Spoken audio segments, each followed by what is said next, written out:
Schön, dass ihr heute wieder eingeschaltet habt und ich darf euch begrüßen zu einem kleinen Ausflug hoch zum Mont Ventoux, der zwar mit seinen 1909 Meter Höhe nicht gerade der höchste Berg ist, aber trotzdem als Gigant der Provence bezeichnet wird.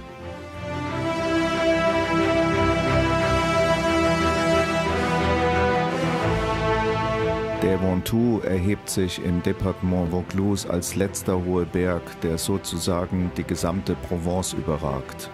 Als einsamer Vorposten mit seinen markanten, kahlen und weißen Gipfel, einer kargen Fels- und Geröllwüste, ist er schon von weitem aus auszumachen.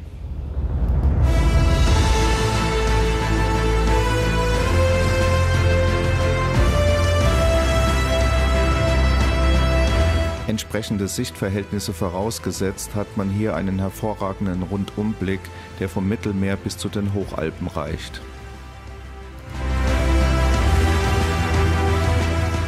Windiger Berg, so könnte man den Mont Ventoux wörtlich übersetzen. Auch dieser Name hätte seine Berechtigung, denn meist pfeift der Mistral rund um seinen Gipfel.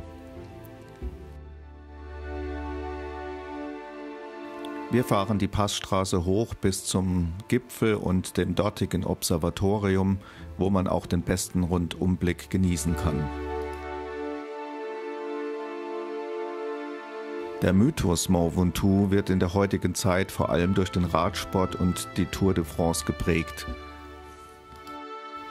Deswegen erklingen Heerscharen von Fahrradfahrern den Mont Ventoux und als Motorradfahrer sollte man sich unbedingt erkundigen, ob nicht sogar an diesem Tage ein Fahrradrennen stattfindet.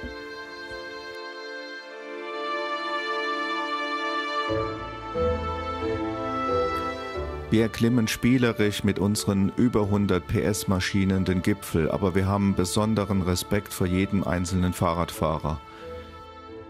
Besonders schwer ist der Anstieg, vor allem wegen den teils stürmischen Windverhältnissen und die in der weißen Geröllwüste vorherrschende Hitze. Auf tragische Weise zu spüren bekam dies bereits 1967 der britische Radrennfahrer Tom Simpson, der mit Amphetaminen zugetrönt hier oben am Berg sich leider in den Tod radelte. Ein Gedenkstein erinnert noch an die Stelle, wo Simpson starb und wird heute auch als Mahnmal gegen Doping verstanden. Wer den Mont Ventoux besuchen möchte, sollte immer davon ausgehen, dass im Schnitt am Gipfel 10 Grad kälter sind wie im Tal. Wir hatten auch einen extrem stürmischen Wind mit Geschwindigkeiten bis zu 90 Stundenkilometer und das ist bei 240 Tagen die Regel, nicht die Ausnahme.